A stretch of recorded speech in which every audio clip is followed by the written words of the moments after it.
his reign, and he ruled for 11 years. And then in 1 Chronicles 3 and 15, and the sons of Josiah were the firstborn, Johanan, the second to Jehoiakim, the third to Zedekiah, the fourth to Shalom. But Zedekiah was spiritually depraved leader, that he did evil before the Lord, and he ignored the prophet Jeremiah and led the priest and people there into idolatry. And then in 2 Chronicles 36 and 12, he did that which was evil in the sight of the Lord his God, and humbled not himself before Jeremiah the prophet, speaking from the mouth of the Lord.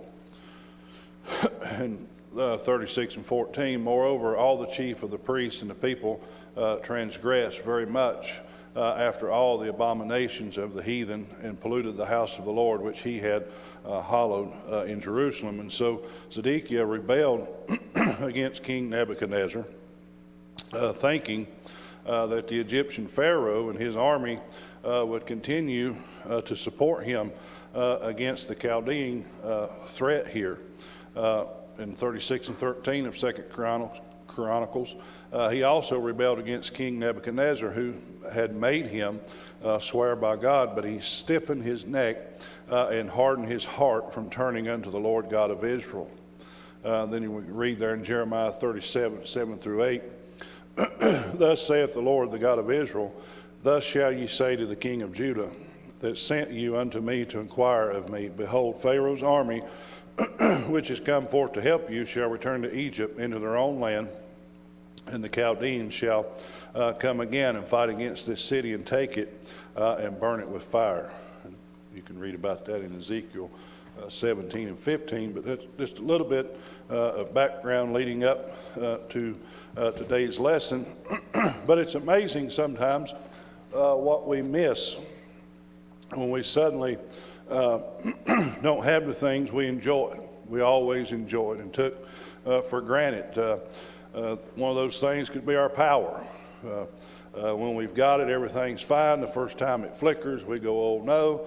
But then when it don't come back on, we're doomed and gloom because we don't know what to do, because we can't watch the Tar Heels play basketball, or we can't watch whatever on TV. We can't cook. We can't open the refrigerator, which I open a lot.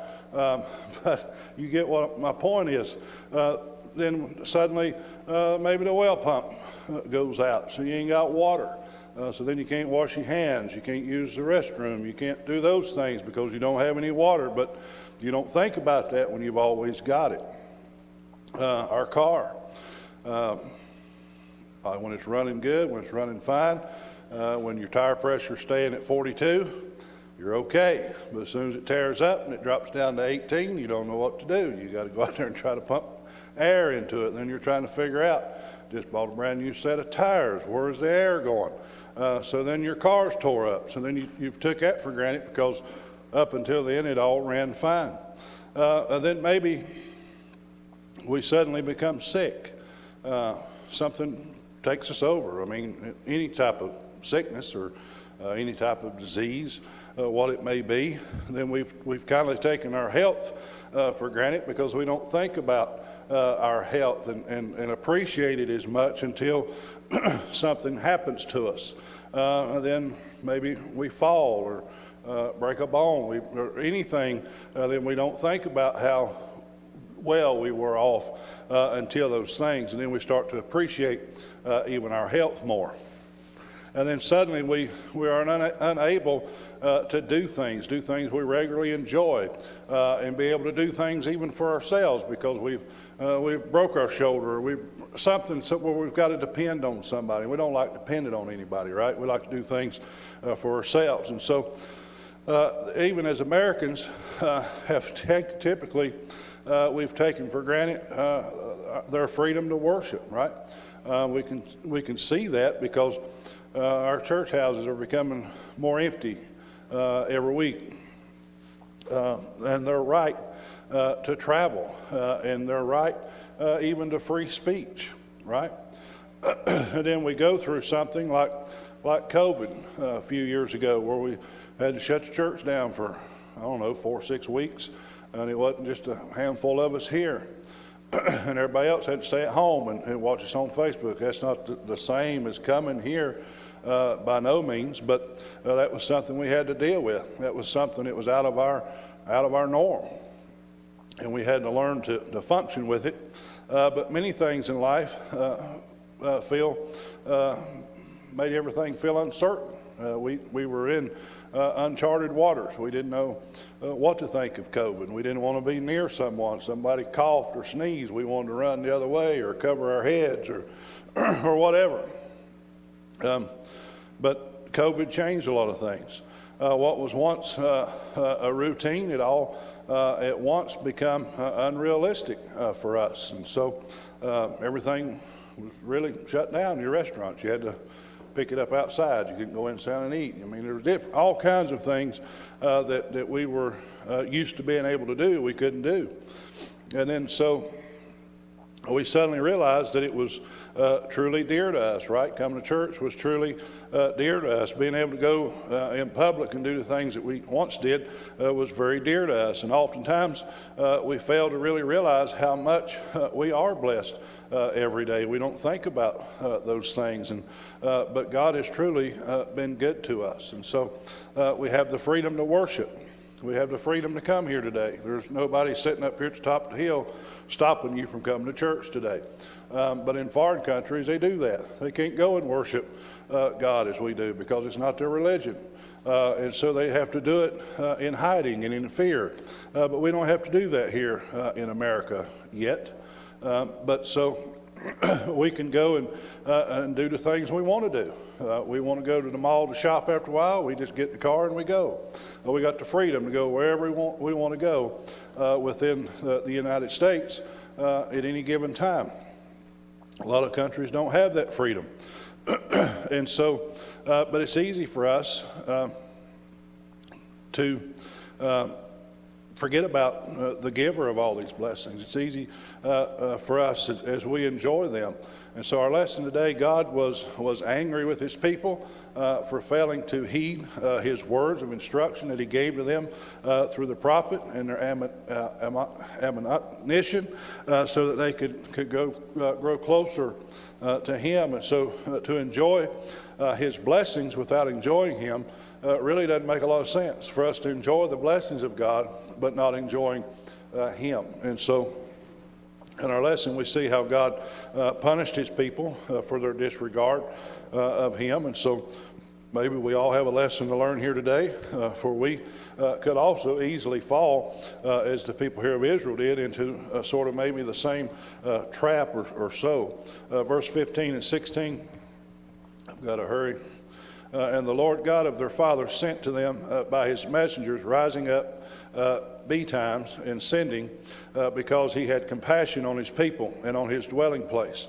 But they mocked the messengers of God and despised his words and misused his prophets until the wrath of the Lord arose against his people till there was no remedy. And so we often think of God as just being purely kind-hearted, that he's always being kind, he's always being gracious, he's always being merciful. We don't think, we've heard people say, how could a loving God send someone to hell? But that's the picture that a lot of people vision of God. And so he is all those things, but he has given all good things, but it's hard for us to really comprehend him as one who can punish and discipline us. If you look at my mother sitting here today, it's hard to picture her as disciplining a big old boy like me, but she can. But anyhow, it's hard for us to picture God doing those things. And so a closer examination here of the scripture reveals that God does both because he loves his children. And so in these two scriptures we see how God sent his prophets to instruct his people because he loved them, and he also loved his temple they had there in Jerusalem. And the temple was the dwelling place of God's presence. And so the people, though, they got so complacent, right? They got so complacent in their daily lives that they become arrogant, that they even turned a deaf ear to the prophets. And so in doing so, they didn't only reject the prophets of God, the servants of God, they also rejected God himself. And so we can see God was not going to put up with that. And so he doesn't even put up with it today either. And so there's also, just like many of us, there's a time when God's patience runs out. Our patience runs out at certain times. And we see here where the people even scoffed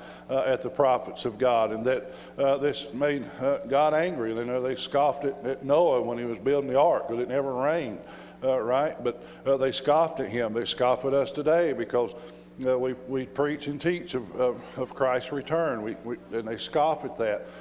And so, but we all know that there's always a dire consequence that we face at doing these things, ignoring God, ignoring the prophets, ignoring the message. And we have to think sometimes, even as our nation is, it's in danger of God's wrath as well, because he said the nation that forgets God would be turned into hell. And so although the people of Judah were undeserving because of their actions, because of the way they did, God did send messengers to warn them.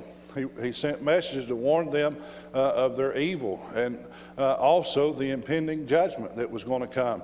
The prophets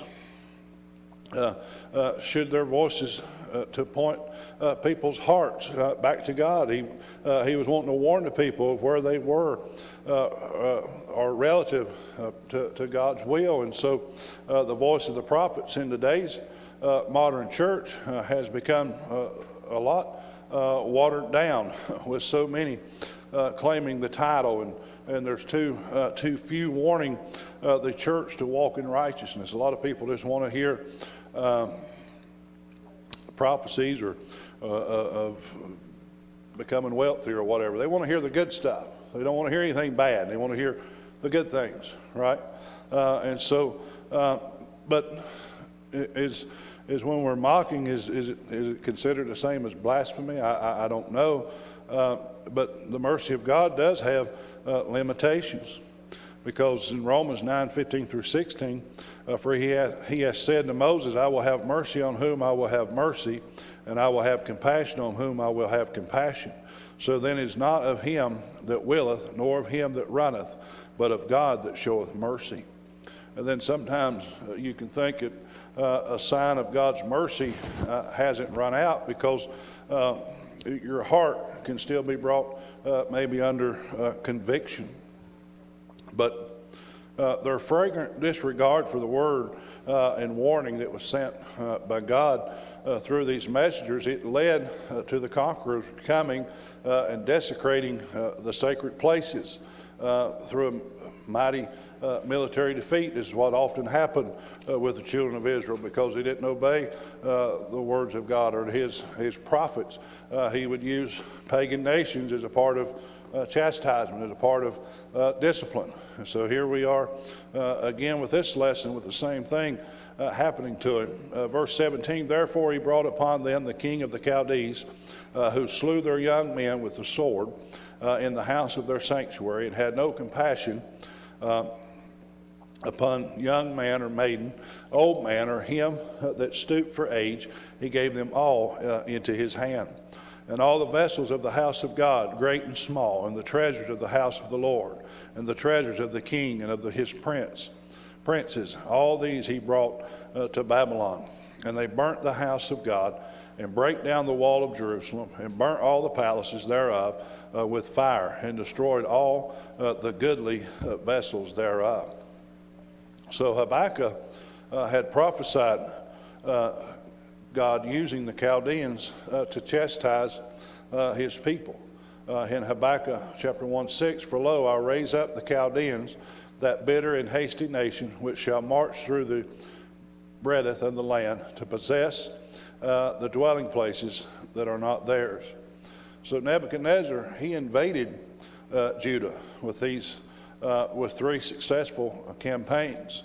But on the third and final campaign, began during the 9th year of Zedekiah's reign, and it lasted unto the 11th year. And then we read in Scripture that the Lord very often used his enemies to punish and to discipline his people. So this tells us of two things. First, God will punish his people, right? And then second, God is in control of even his enemies, because God's in control of all things. He controls the universe no matter what's going on, no matter whatever we think. But God is in complete control, but that doesn't mean he still doesn't want us to pray to him and talk to him and all those things. But he is in control even of his enemies. He's absolutely sovereign. And so the Chaldean people were those who resided there in Babylon. And then Nebuchadnezzar was their king. And so his armies raided the land of Judah, which was the southern kingdom, because Israel was divided into the northern and into the southern, which Judah was the southern, even going into that holy temple there at Jerusalem and destroying everything in their path. They desolated everything. And so this description here in the text is pretty vivid. There, they didn't spare the young man or maiden. They didn't spare the old man or him that stooped for age. They didn't spare anyone. They killed them all that they come across. They didn't care if they were healthy. They didn't care if they were wealthy. They didn't care if they were sick. They were killed. And then the temple, all the utensils that were used there for worship rituals, they were carried away. And the temple was plundered. It was ransacked. Things were stolen from the temple. And they even broke down those temple walls were broken down, and the people were carried away once again as slaves to a pagan land.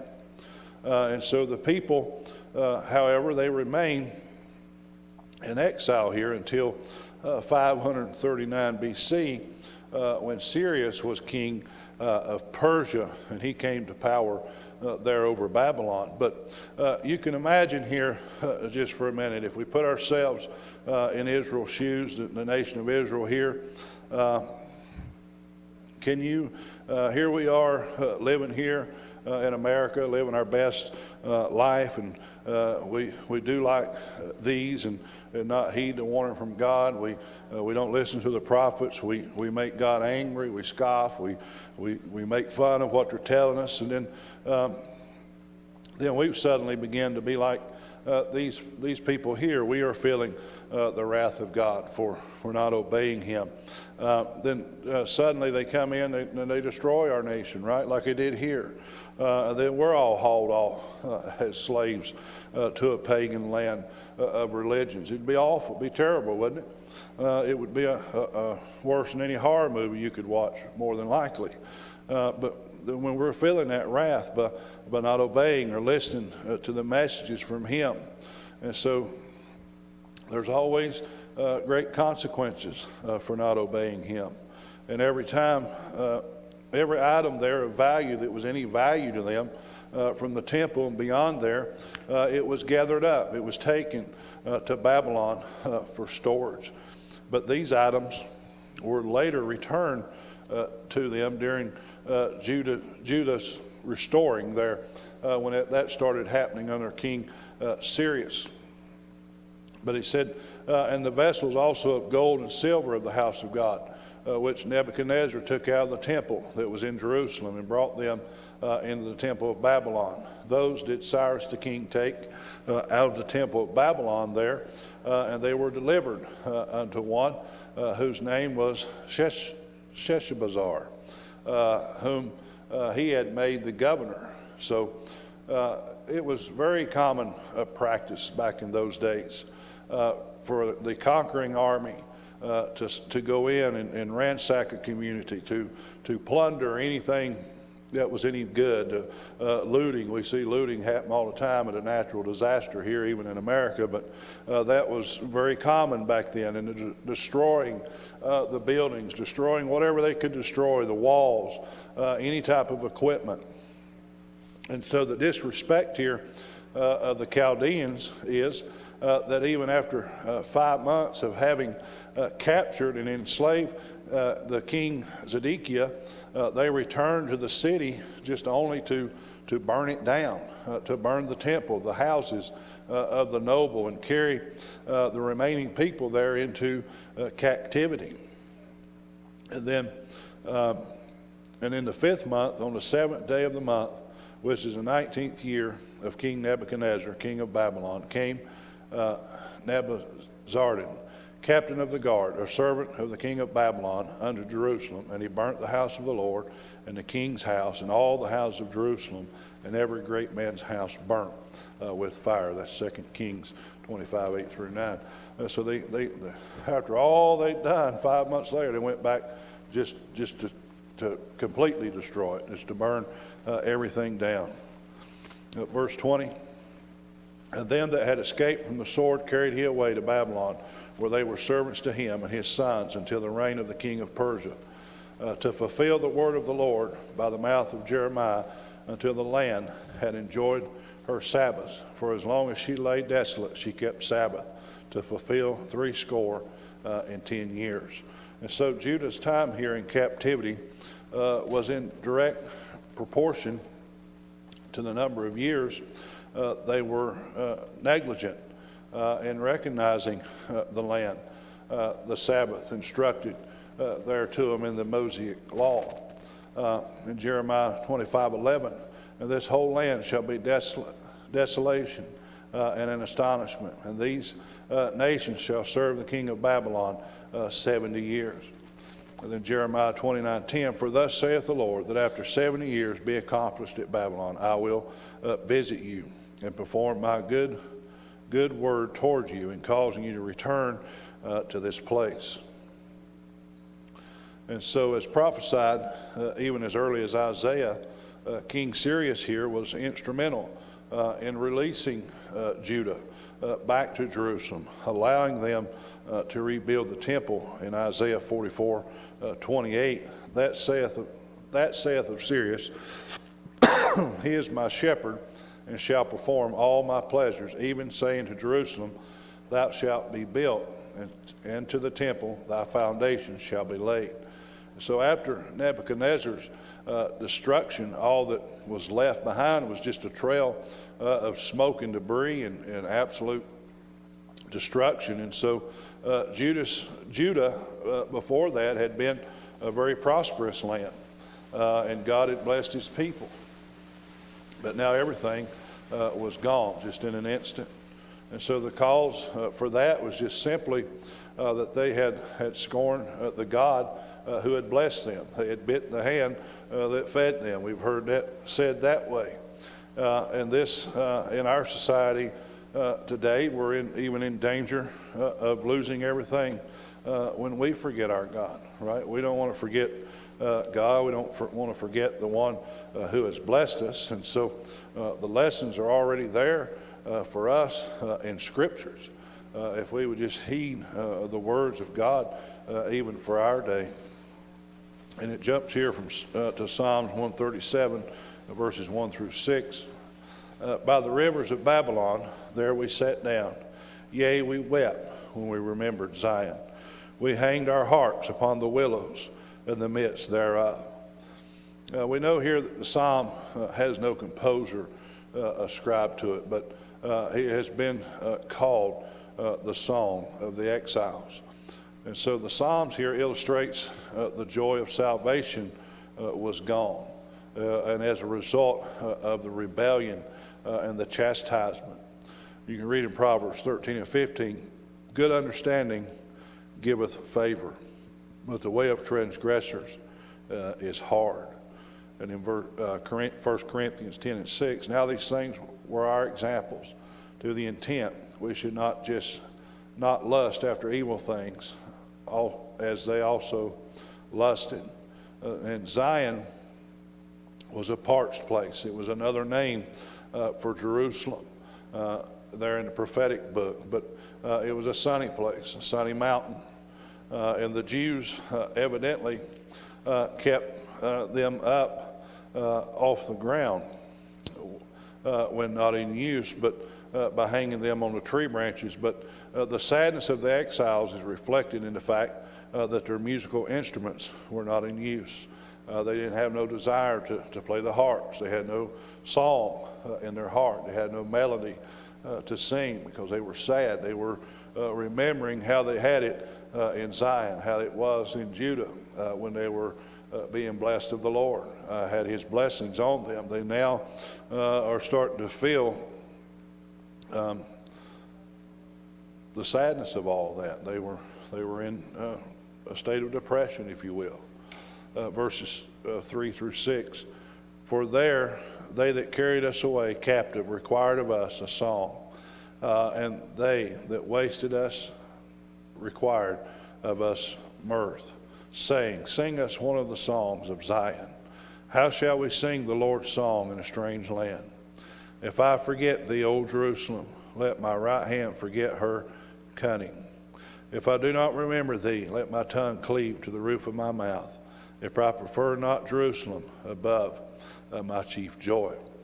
And so when we have lost everything, there's plenty of time to think about it. There's plenty of time to think of the things we shoulda, coulda, woulda. That is exactly what the people of God here are doing. It's what they did. They were thinking about the land that they had left behind. And the picture in these verses, it's a dreary one. It's one that would make you depressed. The sounds of music and dancing were no longer heard. They would sing, they would dance in Jerusalem, sing praise and play their harps, play their music. But the people of Babylon asked them to sing some of their native songs. But the people of Judah had hung up their harps. They couldn't sing songs of Zion in this strange land where they found themselves. They couldn't find it within themselves to even try. They had no reason to sing. I mean, what reason did they have to sing here in a land that was not their own? And what they missed most was being at home in Jerusalem and being home in Zion. Anyone that's traveled abroad, a military soldier, any length of time, they can identify with this, being deployed for 8, 10, 12 months, whatever the case may be. They long to be back home, right? And that's where the children of Israel had found themselves. They were longing to be back home in their land, in Jerusalem. Jerusalem was home for them. By the time you go on vacation, first couple of days you're okay, but after that you can't wait to get back home. You're tired of being gone. But the familiar sights that they had, the mountains and different things and sounds of their culture, were the things that they were longing for, that they longed to be back a part of. And the temple at Jerusalem there and their worship was an important part of that. And they truly started to miss that. They were missing those things that they once had taken for granted. And so that was their source for joy. And so here with this loss of it to them, they had no desire to play music. They had no desire to sing songs. It was all gone now. And it was gone because they had rejected the prophets. And in doing so, they had rejected God by doing that. So here they were experiencing again chastisement. They were experiencing the punishment of a foreign land because of their rejection. They're not listening to the warning from the prophets that were given, because God clearly warned them ahead of time. They still wouldn't heed. They still wouldn't listen. They rejected it. They made fun of it. So in turn, they got punishment. It's the same way it happens now. If your mom and dad tells you quit doing something, you don't quit doing it, you get punished. You used to could. I guess now it don't happen quite as much because everybody's scared of DSS or whatever. But they don't whip their kids a whole lot. And maybe I should have got more than I got. I don't know. But I remember some. But if you don't listen, you get punishment, right? But everything that they once had was all gone. And so we know that God punishes his children when they stop listening to him. He punishes us in different ways. It's a different type. It's not always the same for everyone. And we've seen here in our lesson today how important it is for us to listen to the words of God in our daily, listen to it in our daily lives, every area of our life. And doing so, it'll lead us to His blessing, and it'll keep us from His punishment. Trust you got something today, and Mom, you dismiss us.